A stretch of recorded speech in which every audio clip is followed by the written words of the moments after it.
Mahar sebesar 50 juta rupiah sudah ditransfer seorang pria asal Kalimantan untuk menikahi Arini Juwita. Pekerja tambang berusia 35 tahun itu akhirnya merugi luar dalam setelah identitas asli Arini Juwita ternyata seorang kakek-kakek. Impian menikah batal, pria Kalimantan merasa ditipu. Terungkap identitas asli Arini Juwita adalah S, pria asal Kabupaten Goa, Sulawesi Selatan. Kini S sudah ditangkap polisi atas kasus penipuan. Modus yang ia lakukan adalah membuat akun Facebook dengan nama Arini Juwita dan mengaku tinggal di Makassar. Dengan akun Arini Juwita, S menipu korban yakni Awe, seorang karyawan tambang asal Kalimantan.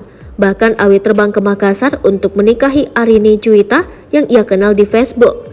Selain itu, Awe juga telah transfer uang 50 juta rupiah ke Arini Juwita untuk keperluan pernikahan. Karena merasa tertipu, S pun membuat laporan ke polisi. Kasus tersebut berawal saat S memasang foto perempuan muda di akun Facebooknya dengan nama Arini Juwita. Di akun tersebut, identitas Arini adalah seorang santriwati. Pada Agustus 2023, akun yang dipegang pelaku S tersebut berkenalan dengan korban AW. Mereka pun saling mengirim pesan hingga perbincangan mengarah ke pernikahan.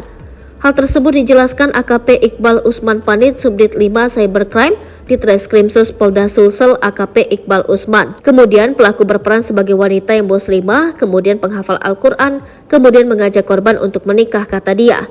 Korban AW pun bersedia menikah dengan S yang memakai nama akun Arini Juwita. Bahkan pada pertengahan September 2023, AW pun terbang dari Kalimantan ke Makassar untuk meminang pujaan hatinya yang ia kenal di Facebook. Saat tiba di Makassar, Awe pun diarahkan pelaku ke salah satu pesantren sesuai pengakuannya yang bersatu sebagai seorang santriwati.